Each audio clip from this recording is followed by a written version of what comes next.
Welcome back to the Boss Responses podcast. We are on day 3 with our guest co-host, Leslie Lang. Today we're talking about when you should follow up after you first reached out to a potential new client. This is one of those questions I see a lot, and I see a lot of great answers on this one. Jennifer Goforth Gregory's blog, Ed Gandia, has talked about this on his podcast, so check both of those out as well. But today, Leslie and I are going to give you our take on the situation. Let's go ahead and jump into today's question.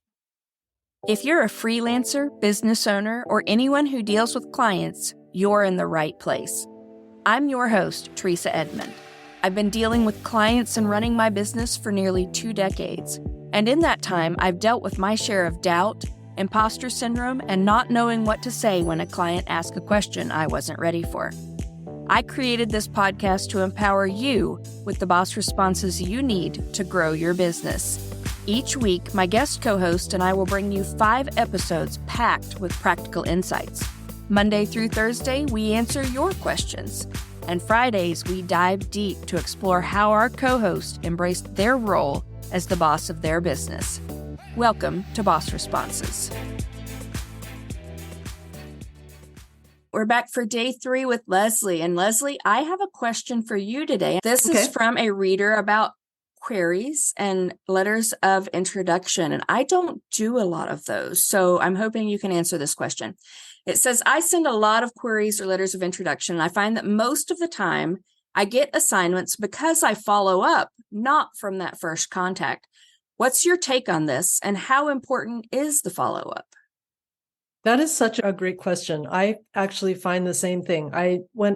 A lot of my work at this point is from referrals, or it's ongoing work with companies I've worked with for a long time. But when it gets a little slower, I go back to the basics, and that's sending out LOIs, letters of introduction. And I find the same thing. Very, very often, I don't hear anything back. And I think a lot of people think, oh, that doesn't work then. Why bother? Right. But then always follow up. And I often get interest and work after 1 or even 2 follow-ups. And I don't understand why, but I've just come to accept that now, is that's the way it works. So I shoot out the first ones. I put a note in my calendar for maybe a week later. And if I haven't heard anything back, what I do is I hit forward on that first email that I sent out, and I write, I'm just following up to make sure you received my email below. Let me know if there's any freelance writing I can help you with, or something like that. Right. And that is the one. And then if I don't hear, I might do it again a month later, and then a couple months later. I just keep going till the cows come home. I never stop. And it works. I don't know why it works. It works though. Do you think it's a matter of just being there, hitting their inbox at the right time, and they've already seen your name, so they're familiar with it? I think that's probably part of it. I think some of it is just as basic as people are busy and they maybe glanced at your first email and then it got buried. That happens to all of us. And so yes, they feel a little guiltier after they see it 2 or 3 times and haven't responded to you, or maybe they were interested and meant to respond to you. But I think that's so important. If there's only 1 or 2 things you could teach a new freelance writer, it would be to keep following up. And that's when you hear back from people. Well, and yeah, not only with queries and letters of introduction, but with your clients. If you send them an email and they don't respond back, they get busy. People are busy. Okay. Don't assume they're ignoring you. Don't assume they're not interested. Send a follow-up. If I do a query or a letter of introduction, I have a stopping point. I will send that first one, and then I follow up about a week later like you do. And then I'll follow up 2 weeks after that, and then a month after that. And that one is usually my final one. And I send something funny.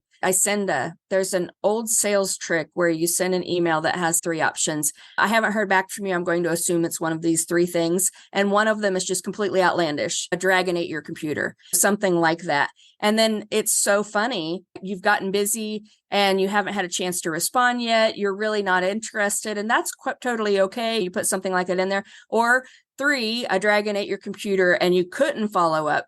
Whichever option it is, I just wanted to let you know this is the last time you'll hear from me. And I've had a response to almost every single one of those, even if it was just, you're right, I was busy, or no, we don't have any work right now. But do check back in 6 months, and at least that keeps that relationship open. I love that that's response. Great. Yeah, that's great. I will, if I don't hear after the first 2 or 3 contacts, I will maybe go back after 6 months or something, because everything has changed by then. And Right.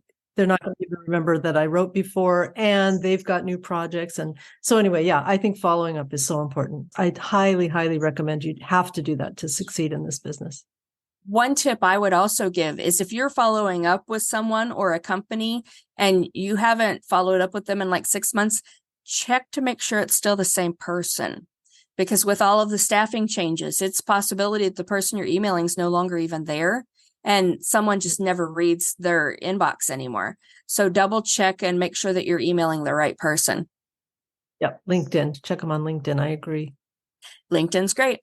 All right. Thank you. And we will be back for day 4 with Leslie tomorrow.